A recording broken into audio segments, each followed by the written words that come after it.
கடைசி வரைக்கும் சொல்றது அப்படியே திருப்பி சொல்லுவோம். ஹிந்து என்று சொல்லுவோம்.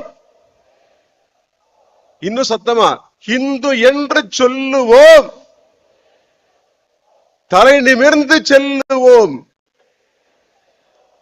மேடையிலும் எனக்கு முன்பாகவும் தொலைக்காட்சி மூலமாக, மொபைல்ல யூடியூப் மூலமாக பார்த்து கொண்டிருக்கக்கூடிய அத்தனை பேருடைய பாதங்களுக்கு என்னுடைய பணிவான வணக்கங்கள். லட்சக்கணக்கில், கோடிக்கணக்கில் உலகம் முழுக்க இந்த நிகழ்ச்சியை பார்த்து கொண்டிருந்த ஆனந்தமாக இருந்தாலும் கூட இந்த நிகழ்ச்சியை 4 கண்கள் பார்த்து கொண்டிருக்கிறது ஆனந்தமாக. அந்த 4 கண்ணுகளுக்கு சொந்தமானவர் யார்? நமக்கு அத்தனை பேருக்கும் பரிச்சயமானவர்கள், மதுரைக்கு நெருக்கமானவர்கள். ஒன்று, நம் அத்தனை பேருக்கும் மிகவும் நேசத்துக்குரிய, நம்முடைய பாசத்திற்குரிய ராமகோபாலன்ஜி அவர்கள் இந்த கண்களை பார்த்து கொண்டிருக்கிறார். இரண்டாவது, மதுரையைச் சேர்ந்த திரு ராஜகோபாலன்ஜி அவர்கள் பார்த்து கொண்டிருக்கிறார்கள். என்ன காரணம்? இந்த 2 பேருமே இதே மதுரை மண்ணில் தன்னுடைய ரத்தத்தை சிந்தியவர்கள். இந்த வேலை ஆரம்பிக்கும் பொழுது ஒருத்தர், 2 பேர், 4 பேர், 5 பேரை பார்த்து மிக உற்சாகமாக, நம்பிக்கையோடு தமிழகத்தில் மாற்றம் வர வேண்டும் என்பதற்காக வேலை செய்தவர்கள். இன்றைக்கு இப்படிப்பட்ட ஒரு மக்கள் கடலை பார்க்கும் பொழுது அவர்கள் நம்மோடு இருந்து கொண்டு அந்த 4 கண்கள் நம்மை ஆனந்தமாக பார்த்து கொண்டு நம்மை ஆசீர்வதித்துக் கொண்டிருக்கிறது. இந்த மதுரையில இந்த மாநாடு பத்தி கேட்ட உடனேயே, மதுரையில எதுக்கு மாநாடு? உலகத்துல இருக்கிற மற்ற மதங்கள்ல கடவுளே பார்த்ததில்லை, கடவுளுடைய தூதர்னு அவனே சொன்னவன் தான்.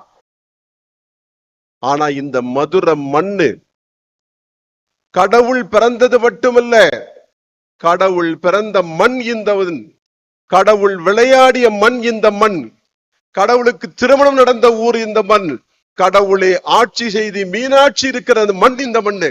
இந்த மதுரையில மாநாடு நடத்தாம வேற எங்கடா நடத்துறது?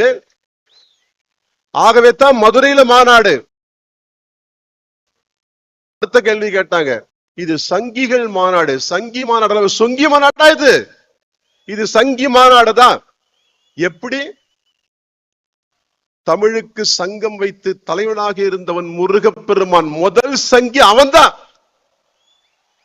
நாமெல்லாம் காலர் தூக்கி தைரியமா சொல்ல, நாம சங்கி தான். நமக்கு முன்னோடி முருகப்பெருமான், அவங்க அப்பா சிவபெருமான், அவங்க மாமா விஷ்ணு, கிருஷ்ண, பார்வதி, அங்காளம்மா, பாண்டி, கருப்ப, அத்தனை பேரும் சங்கி கூட்டம் தான். அவங்களுக்கு கும்பிடுற நாமளும் சங்கிதான். ஆகவே இந்த மாநாடு சங்கிகள் கூட்டம் தான்ங்கிறத பெருமையாக சொல்லுவோம். நாம யாரும் சொங்கிகள் கிடையாதுங்கிறத தைரியமாக உறக்க சொல்லுவோம்.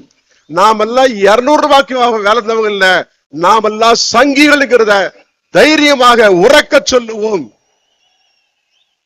கோர்ட்டு சொல்லுச்சு, இந்த மாநாட்டில் அரசியல் பேசக்கூடாது.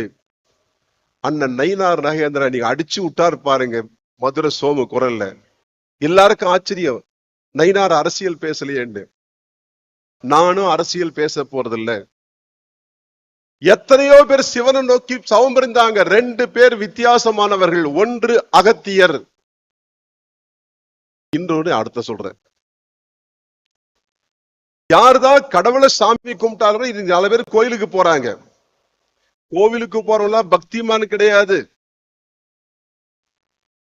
எல்லாருக்கும் முருகனை தெரியும், திருச்செந்தூர் தெரியும், சூரசம்மார் தெரியும்.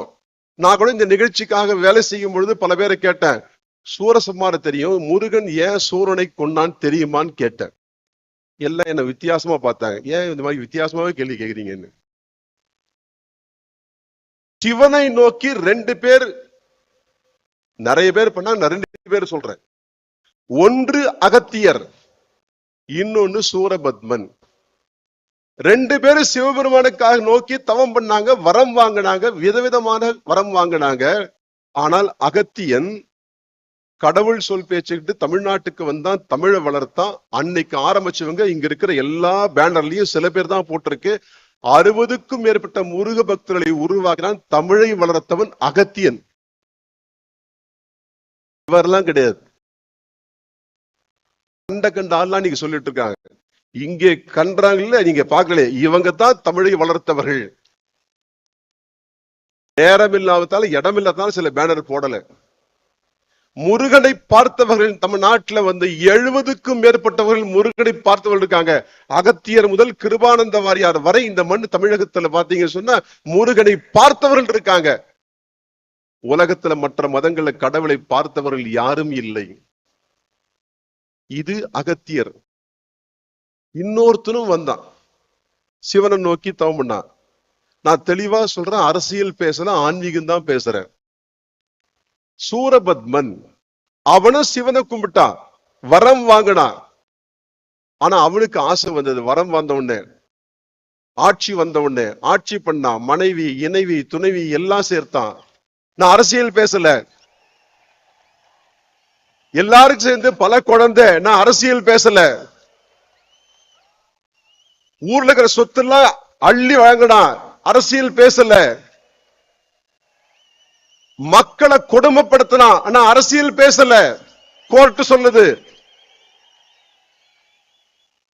மக்கள் கஷ்டப்பட்டாங்க, மக்கள் திரண்டார்கள், தேவர்கள்கிட்ட கடவுள்கிட்ட முறையிட்டார்கள்.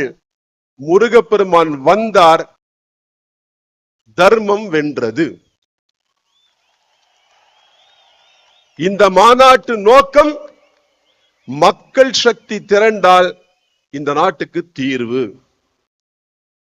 4 பேர் சேர்ந்து கோயிலுக்கு போனா வீட்டுல இருக்கிற 4 பேரு தனித்தனியா சாமி கும்பிடுவாங்க. தமிழகத்துல இதான் பழக்கம். நாடு முழுக்க என்ன பழக்கம்? சேர்ந்து சாமி கும்பிடுவாங்க, சேர்ந்து ஸ்லோகம் சொல்லுவாங்க. அந்த தெருவுல அந்த கோவிலுக்கு ஒரு பிரச்சனைன்னு சொன்னா, மதத்துக்கு ஒரு பிரச்சனைனா, தர்மத்துக்கு ஒரு பிரச்சனை, உடனே தெரு ஒன்னா சேரும். நம்ம ஊர்ல நம்ம கோயில்ல பாத்தீங்க சொன்னா தனித்தனியா சாமி கும்பிடுவாங்க, தனித்தனியா இருப்பாங்க. இந்த மாநாட்டு நோக்கம், இந்த மாநாட்டுக்கு பிறகு அத்தனை பேருமே மாசத்துக்கு ஒரு முறையாவது கந்த சஷ்டி கவசத்தை சேர்ந்து சொல்லுவோம்.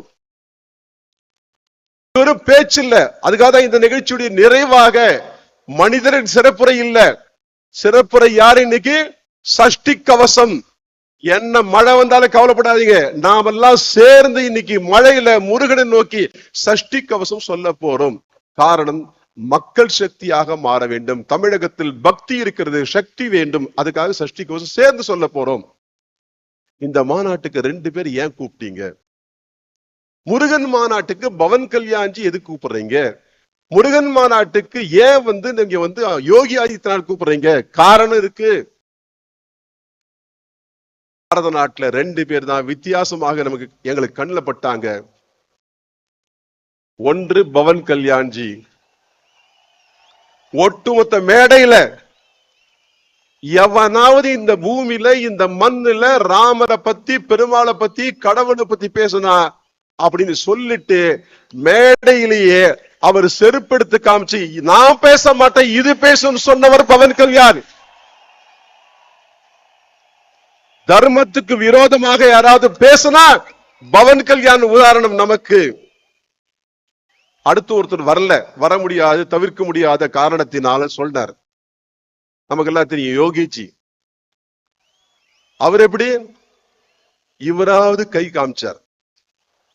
அவர் பேசுறதே கிடையாது. பேசுறதெல்லாம் தேசிய சின்னமாக ஜேசிபி தான் போலாம். இந்த தேசத்துக்கு எதிராக, தர்மத்துக்கு எதிராக யாரு பண்ணாலும் ஜேசிபி வேலை செய்யும். இந்த நாட்டுக்கு தேவை இப்படிப்பட்ட நபர்கள். ஒவ்வொரு பகுதியிலும், ஒவ்வொரு ஊரிலும், ஒவ்வொரு குடிசை பகுதியிலும், ஒவ்வொரு நகர பகுதியிலும் மக்கள் சேர்ந்து இருக்க வேண்டும், சேர்ந்து சஷ்டி கவசம் சொல்ல வேண்டும். இப்படிப்பட்ட மாற்றத்தை பார்க்க வேண்டும் என்பதற்காகத்தான் ராமகோபாலஞ்சியும் ராஜகோபாலஞ்சியும் வேலை செய்தார்கள். இந்த மாநாடு சிறப்புற செய்வதற்காக நூற்றுக்கணக்கான பல ஊழியர்கள் கடந்த 2-3 மாதங்களாக வேலை செய்தார்கள். அத்தனை பேருக்கும் என்னுடைய பணிவான வணக்கங்களையும் வாழ்த்துக்களையும் கூறி விடைபெறுகிறேன். நன்றி, வணக்கம்.